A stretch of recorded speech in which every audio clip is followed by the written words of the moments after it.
مکرمہ، مدینہ منورہ اور وہاں سے آگے تمام یورپی ممالک، بالخصوص برطانیہ، France, Spain, Italy, Germany, Sweden اور وہاں سے بھی آگے ریاستہائے متحدہ امریکہ، ساؤتھ افریقہ اور جہاں جہاں اس وقت ARY ڈیجیٹل نیٹ ورک پر ہماری یہ خصوصی ٹرانسمیشن سلام یا زینب رضی اللہ تعالی عنہا دیکھی جا رہی ہیں، وہاں ٹیلی ویژن سیٹ کے سامنے موجود تمام ہی ناظرین کو انتہائی محبت، خلوص، ادب اور احترام کے ساتھ عامر لیاقت حسین کا السلام علیکم۔ ناظرین کرام، آج 10 محرم الحرام ہے۔ ہماری یہ خصوصی ٹرانسمیشن جسے آپ کل بھی دیکھ سکے تھے اور آج بھی انشاءاللہ رات گئے تک دیکھ سکیں گے، سیدہ زینب رضی اللہ تعالی عنہ کی ذات اقدس سے موسوم ہے۔ ناظرین کرام، کل اور انشاءاللہ آج، کل جو علماء نے گفتگو کی، کوشش کریں گے کہ آج بھی اسی اتحاد بین المسلمین، اسی محبت، اسی پیار کو اجاگر کریں کہ جس کی خاطر کربلا کے تپتے ہوئے میدان میں امام عالی مقام سیدنا حسین رضی اللہ تعالی عنہ، ان کے اصحاب و اعوان اور ان کے گھر والوں نے 3 دن کے پیاسے رہ کر اپنی جان آخری کے سپرد کر دی۔ وہ کہ ہم آج تقسیم در تقسیم ہیں، لیکن ایک امام کی ذات ہے ناظرین کرام، ایک امام کی قربانی ہے جو ہمیں متحد ہونے کے لیے آواز دیتی ہے۔ ناظرین کرام، امام علی مقام گئے نہیں ہیں، وہ آج بھی حیات ہے۔ ہر وہ شہید حیات ہے جس نے اسلام کی سربلندی کے لیے اپنا سر کٹایا اور امام علی مقام سیدنا حسین رضی اللہ تعالی عنہ کی سنت پر چلتا رہا۔ ناظرین کرام، فاروق اعظم رضی اللہ تعالی عنہ کی شہادت بھی اسلام کی گرتی ہوئی دیواروں کے لیے ایک توانا سہارا ثابت ہے۔ اسی طرح سے حضرت عثمان غنی رضی اللہ تعالی عنہ کی شہادت کہ انہیں بھی 3 دن کا پیاسا رہ کر شہید کیا گیا، انہوں نے بھی اپنے لہو سے اس دین کی آبیاری کی ہے۔ اور پھر مولا کائنات حضرت علی کرم اللہ وجہہ کی شہادت، ایک بڑا دردناک پہلو تاریخ اسلام کا۔ اور پھر شہادتوں کا یہ سلسلہ چلا نہیں، بلکہ ایک محمد دشمنی کیا کیا قیامت ڈھا گئی، بدر کی حد بڑھتے بڑھتے کربلا تک آ گئی۔ اور پھر کربلا میں جس طرح عطرت رسول صلی اللہ علیہ وآلہ وسلم نبی کے جگر گوشے، وہ جنہیں سرکار سونگتے تھے، جنہیں چومتے تھے، پشت سے ان کی گردن کو کاٹا گیا اور امام حسین رضی اللہ تعالی عنہ آج کے دن شہید کر دیے گئے۔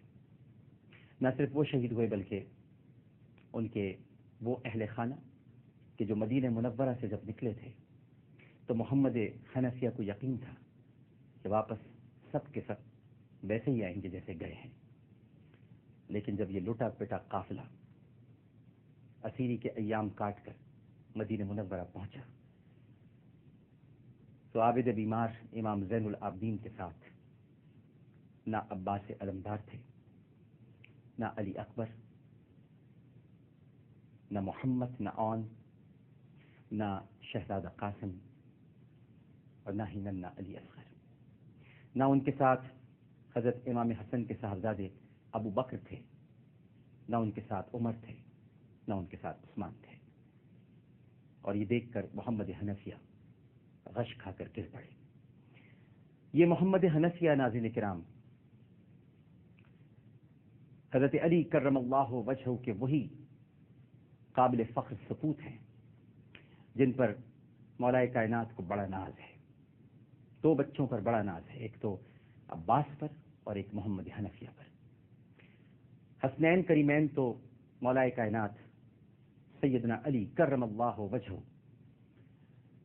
کے قول کے مطابق ان کے بچے ہی نہیں تھے، کیونکہ آیت مباہلہ کے بعد ابناءنا و ابناءکم، نساءنا و نساءکم، انفسنا و انفسکم، پنجتن کا ذکر قرآن پاک میں یہاں موجود ہے، ڈرائیو کیا گیا ہے پنجتن لفظ ان آیات سے، ابناءنا و ابناءکم، تم اپنے بچے لاؤ، ہم اپنے بچے لاتے ہیں۔ اور بچے کون تھے؟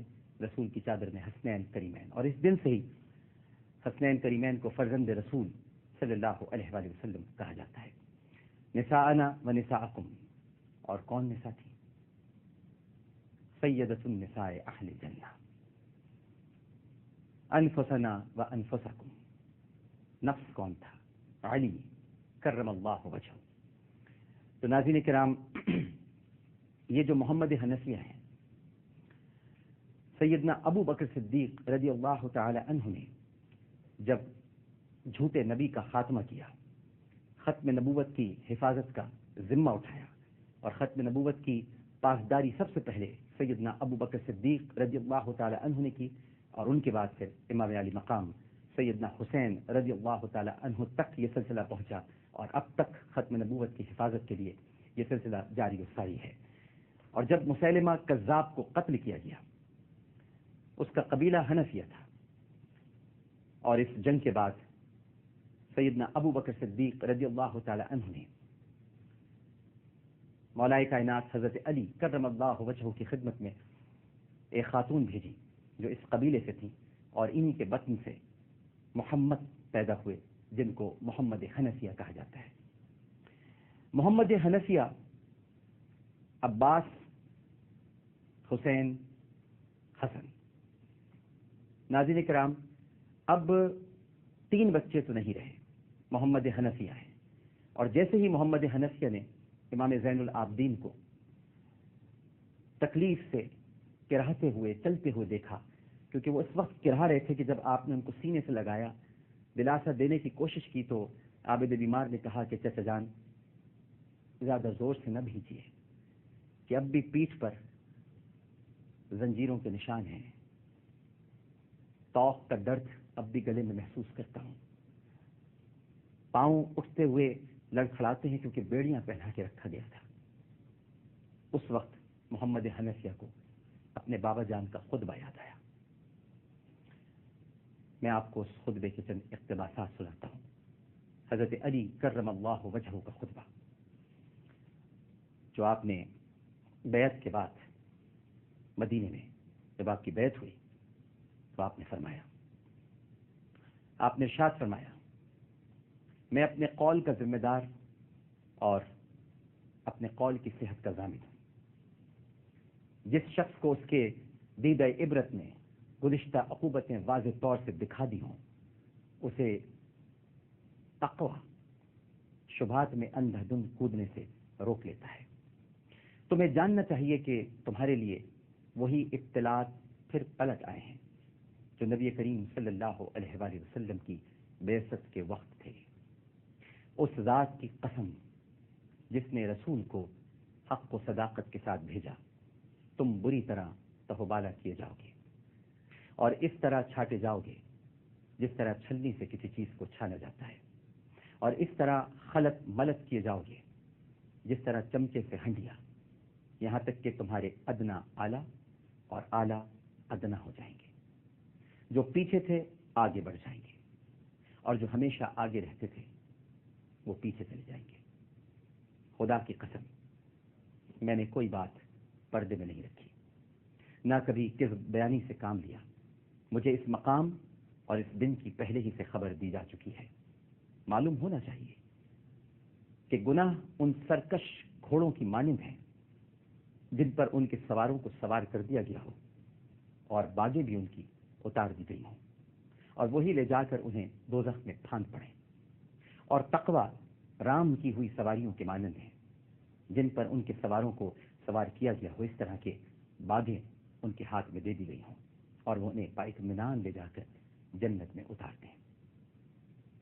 ایک حق ہوتا ہے اور ایک باطل، اور کچھ حق والے ہوتے ہیں، کچھ باطل والے۔